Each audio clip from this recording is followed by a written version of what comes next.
Hello. Y'all seen Marshawn Lynch running over everybody at practice? That was funny. When was the last time you went to practice with a high school team? I don't know. I'd probably knock a lot of quarterbacks out if I could at practice. No, it looked fun though watching Marshawn do all that stuff. I couldn't stop laughing. Only he would do something like that. Was it your foot and everything, and then you go play almost every single snap Sunday? Was that how was that? Just as usual. I'm just going out there and trying to help win the game as best possible. Um, you gotta have the mentality and the mental state to keep just pushing through no matter the injuries. I think as long as I've been in the NFL, you always have to play through certain things, and you just put it behind you and just keep pushing forward. And ultimately, you have a goal in your mind to be able to get to the big dance, and that's the most important thing. So you just try to fight through it and be there for your teammates. With your toe and your foot and your knee, when's the last time you played a game not in pain? I can't remember. I don't think that's possible to be in the NFL and not play a game with some type of injury or some type of nick.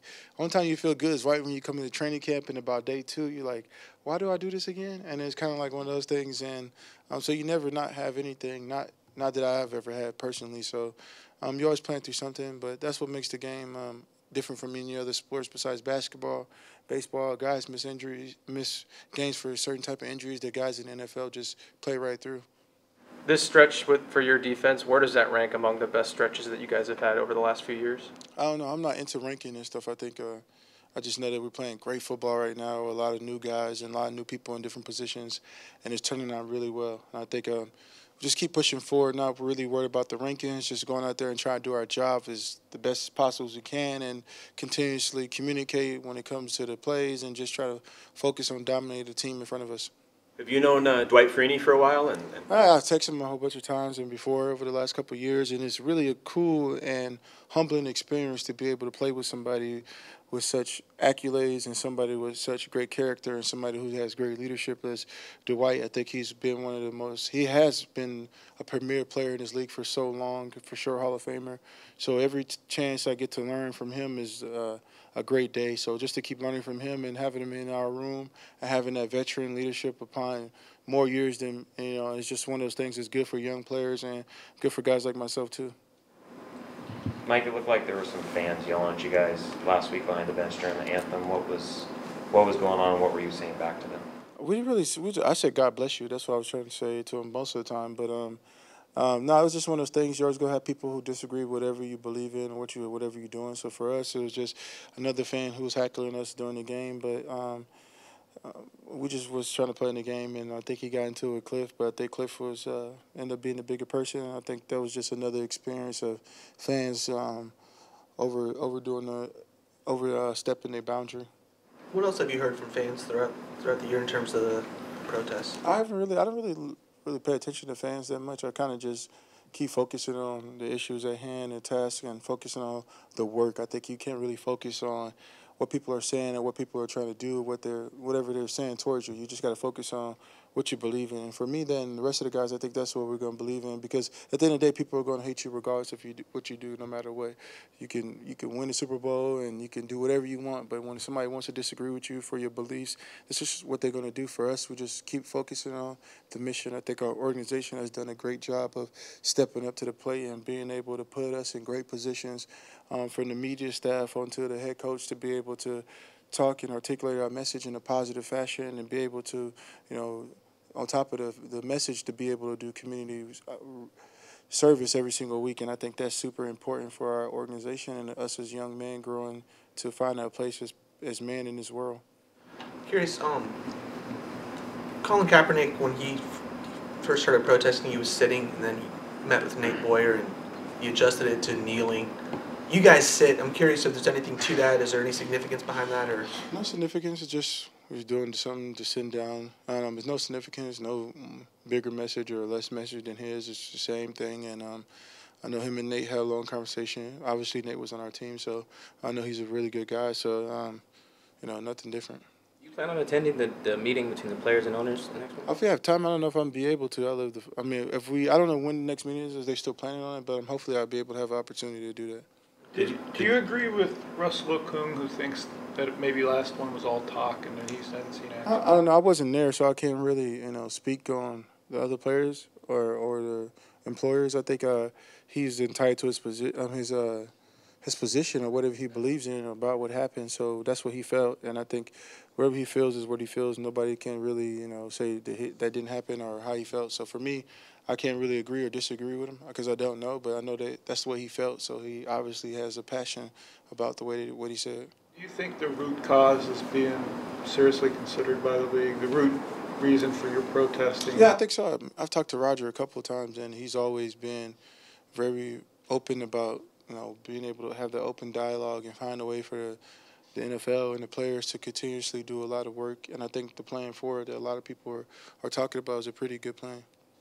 Michael, I know we're a few weeks removed from this, but I'm not sure you've been asked this. There's people who've seen the video, the recent video of you talking to the cops in Vegas after the incident, and they go, look at this video, Michael Bennett's lying about what happened to the police. I'm not sure if you've seen those tweets or that point of view. Do you have a response to that? No, I don't respond to them because nobody can be in my position. Obviously, at the end of the thing, I'm talking to the officers who weren't a part of it. It got taken to another officer, and that's the one I end up talking to towards the end. So, I mean, like I said, I don't hate anybody or have a problem with any police officers. Just what happened to me is a certain situation, but like I said, people are entitled to their position and what they believe in no matter what happens. So at the end of the day, there's going to be people who believe me and people who don't believe me. And my ultimate goal is not to make everybody believe me or make everybody happy. It's just about me being able to sleep at night and continuously, speak upon what happened to me personally. That doesn't bother you when people say, oh... No, it doesn't bother me at all. I can't really worry about what people say because there's a certain part of people who are not going to believe you regardless of what you do. So for me, it's to continuously stay on my position and keep doing what I do. So to be clear, the officers that you were talking to afterwards were not the ones involved in the takedown? And you said you haven't seen the video yet? Or No. have you? No. I was there, so I don't need to see the video. Going back to the defense, I don't think the stats tell the full story of where the defense is at this year. Where would you say this defense is at? I mean, I think we're right where we're supposed to be at. We're poised. We're getting back into the flow. A lot of teams come off a bye week and they're not able to, play a great game or be able to communicate. And for us, we came off a bye week and we were playing top defense. So that shows a lot about where we are as a defense. Regardless of a week off, we're still able to communicate and play at a high level. And I think that's who we are as a team and who we are as a defense is somebody who, no matter the situation, we're able to continuously communicate our plays and communicate our passion and communicate how we do things. And I think that's who we are. I think our defense has always been a great defense. I think it's on the same path of being great. I think we had a couple of plays, maybe 10 runs out of all the runs that happened that really told the story of miscommunication. It was a total of 10 runs, I think, that went for 300 yards out of all the plays, all the run plays this year. So, we just got to make sure we don't allow big plays to happen like that. You have a signature move. Dwight Freeney has a signature move. Whose is better? Dwight Freeney, obviously. Dwight Freeney is, like I said, I'm humbled and grateful to be able to be in the same room with him and be able to even, talk to him about different things in the NFL. I think you don't have that many opportunities to be with great players in this NFL, and I've had a couple of times with Ronde, Barber, a couple other guys, and he's one of those guys that you, as a young kid, you look up to and want to be like as a player.